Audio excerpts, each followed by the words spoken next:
In this week's episode, I'm joined by Mike Iannelli, him, co-founder and chief growth officer of Ablr. This week, our conversation is about BSL at Nissan, baby wearing statues in the UK, unplugged Australians, and more. Hey there, my name is Bernadette Smith, and I'm a keynote speaker and writer. My pronouns are she and her. Welcome to 5 Things in 15 Minutes, my weekly show where I bring good vibes to DEI. That is good vibes to diversity, equity, and inclusion with a little dash of corporate social responsibility. What I found is there are lots of news stories about what's going wrong in the world and lots of negative data. But there are also a lot of things going right. That's what I like to focus on. I search for stories that we can be inspired by and learn from. My hope is to inspire you to experiment with some of these actions and policies to help you build a more inclusive world.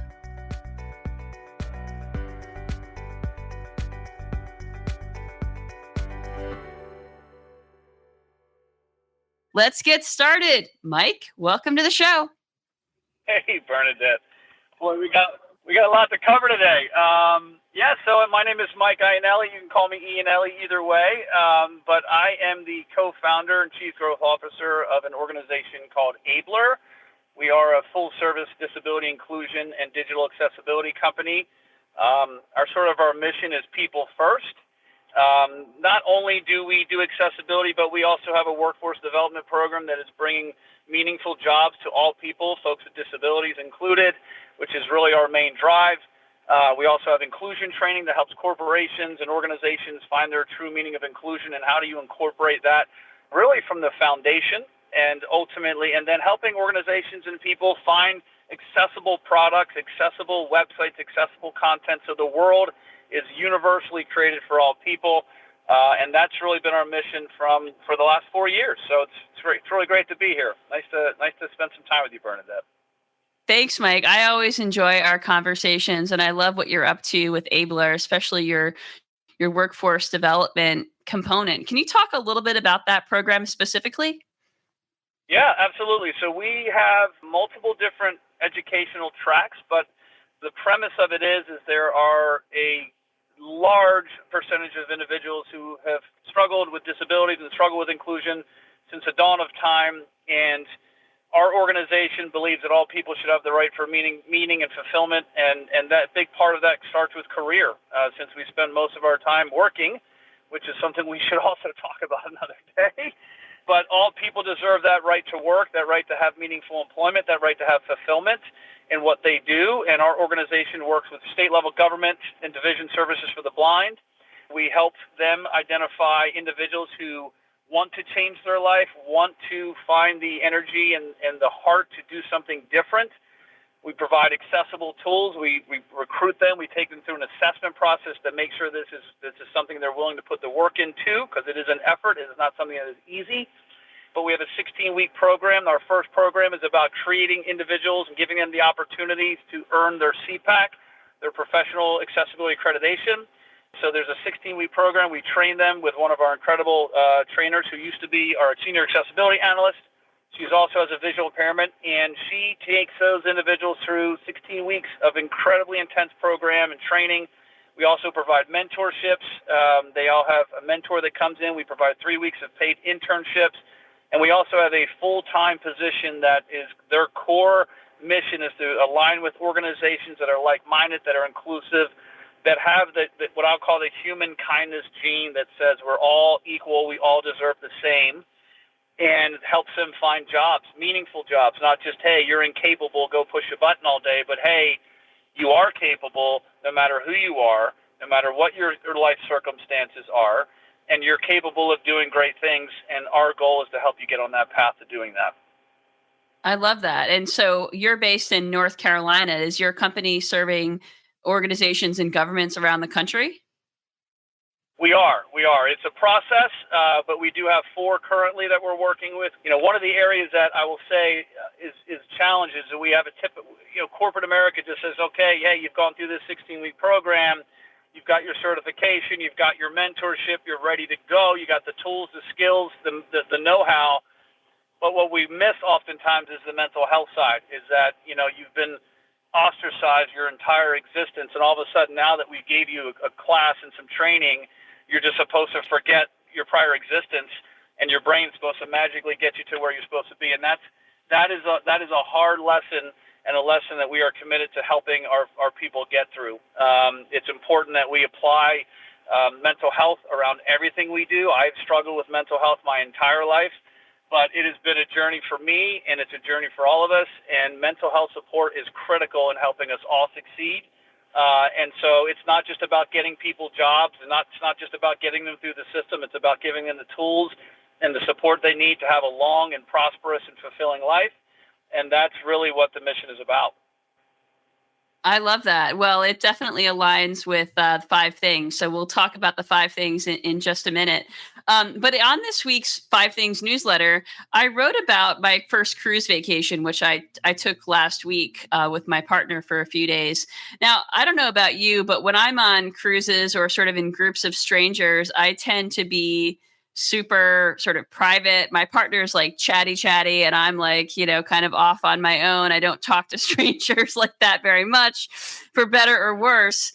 I feel differently as a speaker and sort of in a professional capacity, but I realize that part of the reason I'm sort of closed off on places like cruises is I don't always feel safe to open myself up to judgment in that way. Even though I'm someone who hasn't really experienced a lot of discrimination in my lifetime, I still have those fears. And they mean that I could be missing out on some awesome conversations with people. And so I talk about this stuff in my work, and then I catch myself on a cruise being like closed off and shut down. And I think what sort of happens on vacation can sort of happen in teams. Like when we're afraid of judgment, we can be shut off, closed off, right? And so I wanted to share that with folks because it's always a journey. And I don't know what your experience has been, but I just kind of wanted to put that out there for folks to think about is, those micro fears of judgment that we have, they cause us to shut down and really miss out on the opportunity to connect with others. Yeah, coming from that perspective, I mean, we're all God's children, at the end of the day. And, I think my position on it is, again, my position is based on what I've experienced over these last 4 years of my life and the 48 years I've lived. All the titles and the DEIs and the he hims and the he she's and all the things that culture has created. To me, it's always about human inclusion. And again, that might be a subject that is sensitive, but if we strip away all the things about black and white and male and female and Christian and Muslim, and we start thinking about we're all here for a purpose. We don't necessarily know it. That's part of the journey of figuring out what that purpose is. But it sure as heck isn't to criticize and put people down. It's to lift them up. And so, when you take your example of the cruise, I'm kind of the opposite. At least I'm hoping that I'll become more reserved in my future. But I'm usually the one that's out there talking and filling up the noise. But our job is to not control the outcome of other people, but to live our own truth. And I think when we live our own truth and we're in the moment of our own truth, the rest of life unfolds in front of us the way it's supposed to, based on how we're treating ourselves and other people in the moment. And so onward and upward, Mike. Onward and upward. Yeah. You're right. I love it, Mike. Let's get into this week's 5 things, this week's good vibes. I love your wisdom. Love the wisdom.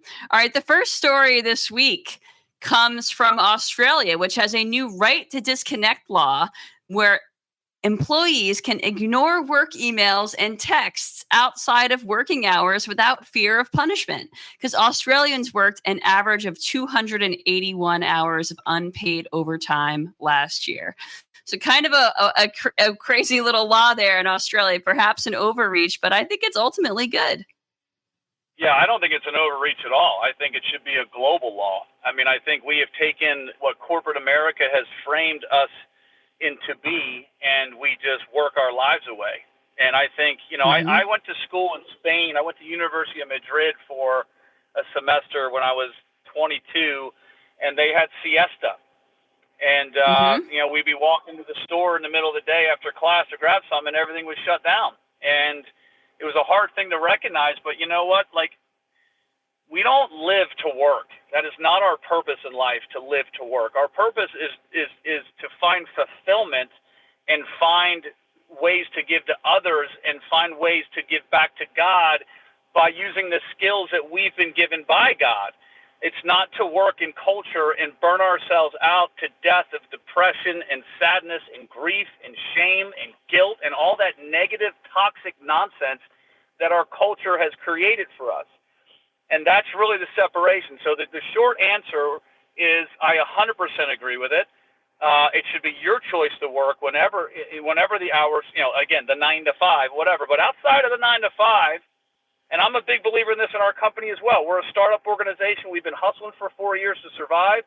We don't expect our team to work all the time. You need to have a life. You need to find fulfillment and balance. And so I'm 100% on board with it. We ought to do the same thing here. All right. I love it. The second story this week comes from the UK, where in London, a viral campaign has placed baby dolls in baby-wearing slings on statues of famous men.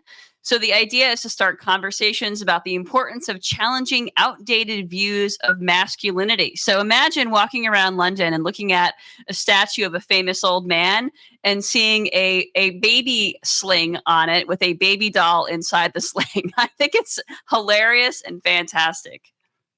Oh, that's a tough one to answer. I'm not sure I'm understanding the entire point.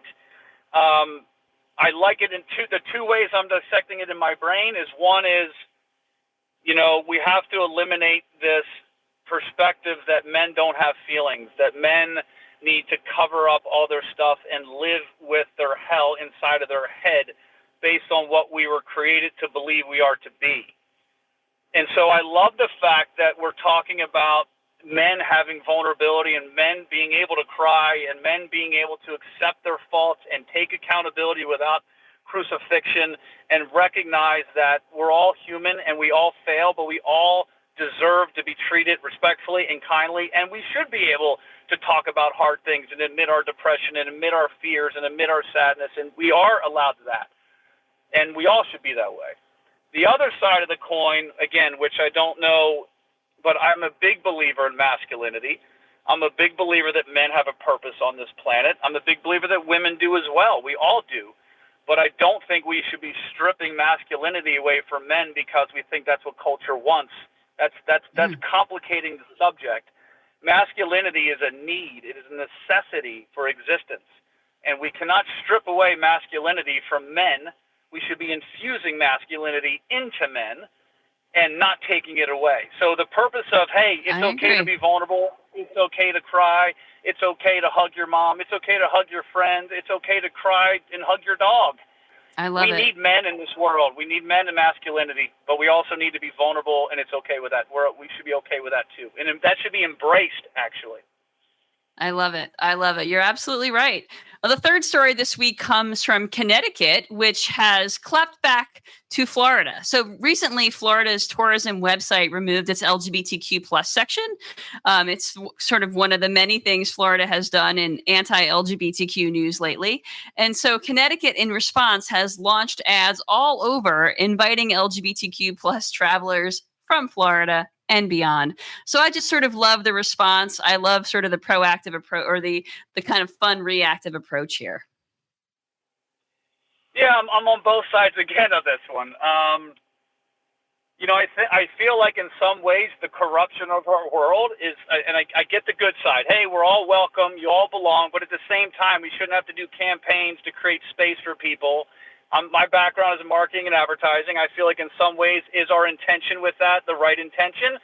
Or is someone saying, hey, we've got an opportunity to collect, right? And again, I don't know the answer to that. I'm not making assumptions that that's the position. But I struggle with that, and you can get into a political game with this thing. You can go any different way. But when we bring it back to the core of what humanity is, we should all be able to go everywhere we want to go, as long as we're all implementing kindness, compassion, empathy, understanding, those things. So whether you are homosexual, you are straight, you're a transgender, you're Hispanic, you're Muslim, you have a disability, you're in a wheelchair, it doesn't matter. We should be able to go anywhere we want to go to exist on God's earth, not what somebody created for us. We should not be limited based on our own material creation. We should be able to enjoy where we want to be. So I love the fact that they're doing it because people want to feel included and loved and supported and appreciated. Right. I get all that. I just hope and pray that it's not a little roundabout way to generate more income for the CBB, which oftentimes it is. So I hope that it's Well, not. you know what? I think there's a win-win because, the Connecticut has great inclusive policies. It sort of checks the boxes in terms of like what an LGBTQ inclusive state should be. And so I think that, if we can find a win-win, it's not like they're doing an ad campaign and then when you get there, the homophobia police are out, so. I hope not. That's right. Here's the one thing I would say, though, on that last note is as long as the physical locations are accessible for people. Again, because oftentimes the DEI movement can be forgetful, and in a way we get focused on one direction or the other, but we're missing the bigger picture in terms of, hey, when people come here that may not look like us or walk like us or act like us, can they experience our destination, our museums, our hotels, our restaurants, our walkways, our food, our waterways? Can they enjoy that if they are differently abled? And to me, that is the takeaway that I would, and I agree with you as well. There's definitely a win-win here. We'll see how it plays out. That's right. Okay, the fourth story this week comes from Bank of America, which has a life event services team that offers personalized support for employees facing significant life events. So this is 150 professionals from diverse backgrounds like social work and emergency services, and they assist employees 24/7 through crises like domestic violence, natural disasters, terminal illness, retirement, losing a loved one. They have handled over 600,000 cases. I think this is a really important benefit, Mike. It's a life-changing benefit, and this to me is not a contradiction, but this is sort of the putting out the good first and seeing what will happen. So in Connecticut space, it's like, hey, we see an opportunity. Florida's not doing it. We're going to do it. We're going to capitalize. Again, I'm not trying to say that in a bad way, but I'm connecting the two dots. In this way, in my opinion, is they're saying, hey, we're not looking for show and go. Maybe somebody picked this up on a PR wire, but regardless, it is the right thing to do. It is a movement that should maintain. And to me, just hearing that, it's like doing something for someone without expecting them to thank you, without being seen. It's like that, again, it's doing for others. And then what comes from that, it can be divine. And I think in Bank of America's case is, hey, we've got people that struggle every day. This world, this culture is getting the way it is. Everyone is scared. Everyone is confused. Everyone hurts. Why not put amazing people behind this to help our team and help our people? And what does that do? It creates a culture of love and kindness and acceptance. And what does that do? It gets around the block, and people want to work with organizations that are doing good. And so I love this one. I think it's fantastic. I hope that other organizations jump on board with it, because at the end of the day, we're not just here to work. And these types of activities or these benefits can save people's lives and can bring out the best in other people. And that's what I love about this. I love it too. Well, the last story this week comes from a Nissan plant in Sunderland, UK, in which a bumper paint team took the initiative to learn British Sign Language, BSL, to support their 4 deaf colleagues. So now, with the company's support, visual aids were integrated, training was offered to help employees communicate better, and it's just good for everyone. Great for morale, great for productivity. I mean, it's a really small story, but I think it speaks volumes. Yeah, I don't think it should be a small story. And that's just another rational validation to folks with disabilities are still not part of the DEI world. I mean, it's I pat them on the back because I think again, this is the same thing we've been saying since we've been talking, but it's about putting your other person ahead of yourself. And you've got 4 people that can't understand, well, what other way are they going to unless you step up and you learn and do something for them? And so, again, I think this is a story that should be spread much further throughout. I think organizations should all be considering that. And I think, again, assistive technology and AI and all these cool things out there that scare a lot of us, that scare all of us, there's some good in there too.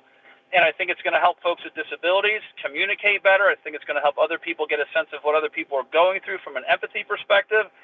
And I think this is a beautiful story, and I love hearing it. We should hear more of these. I love it too. I love it too. I wanted to see it go beyond 4 people, right? So we got to keep this momentum going.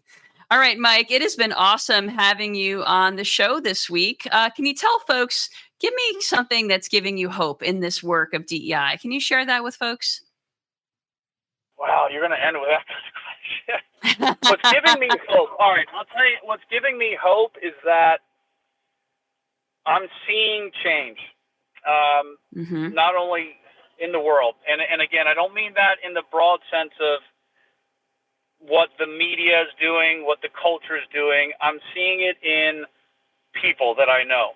And when John and I started the company 4 years ago, I remember making phone calls and people would say things like, well, they're not our folks with disabilities on our target, or we don't think we have anybody that would come to our website, or it's just not a priority, or we'll get to it when we redo our website in 2 years. And to see where we've come today with new laws being rolled out in Colorado, new laws being rolled out in Pennsylvania, that there are requirements that organizations, public institutions, specifically any public institution needs to be fully accessible, not just compliant, but fully accessible and usable by 2026. There are mandates now that are saying, hey, it's time that we wake up and recognize that there are millions of other people out there that are dependent on the same technology that we are, but yet we're incapable of stepping up to the plate and resolving our issues because we don't want to, or we don't have the budget to be that way. And to me, I'm seeing a huge shift in people. We work with over 200 companies. We work with some of the most incredible people I've ever met, and I mean that with my entire heart. People that are courageous, people that want to make change, people that are doing something good, people that are stepping out in a line of fire saying, we've been doing this for 100 years this way, but I don't believe we should. And I'm going to step up and say something, whether it costs my life, costs my job, costs my career, but we need to do better. And I'm seeing that over and over and over and over again. And it's really in a time of being exhausted from what I do every day and what we've created. It's something that keeps me going every day, because every day I meet somebody else that says, oh my God, I had no idea I was excluding people intentionally. I'm going to do something different about this. And that's what keeps me going. I love it. That's a great, great story, Mike. Thank you. I had no idea that there were some of those laws, so I got to make sure I get them in a future 5 things as they happen. So this week's call to action, speaking of accessibility, is your organization's website fully accessible? Mine is not. There are some things that we added that now need to be updated. So I'm going to include a link to Ablr so you can get your free website accessibility assessment. Mike, how can folks get in touch with you? Well, they can call my cell phone anytime they want, 484-459-9990. I will tell you, I may not answer on the first ring because I may not know it, but I will get back to you, and I say that sincerely. All of our clients have my cell phone. Our website is Ablr360.com, so ABLR360.com. We also have a YouTube channel and a podcast called Access Granted, which is a great podcast. We got Ulta Beauty getting released next month. They just started our training with 50,000 of their employees, so we're going to be talking to them. There's a lot of great content out there. There's a lot of great things coming from our incredible team. We are grateful and humbled and blessed to be doing what we're doing. And you know, if anyone out there sees this and has a need, we'd love to talk with you. Awesome. Thanks, Mike. And folks, if you don't already get the 5 Things newsletter, you can subscribe at 5thingsdei.com. Thanks, Mike. Have a great week. Thank you for listening to 5 Things in 15 Minutes. I hope you found yourself inspired by at least one of this week's stories. If you did, would you mind sharing it with a colleague and leaving us a review on your favorite podcasting platform? And if you don't already get my 5 Things newsletter, join at 5thingsdei.com. I'm Bernadette Smith, and I'll see you next week right here for 5 Things in 15 Minutes, bringing good vibes to DEI.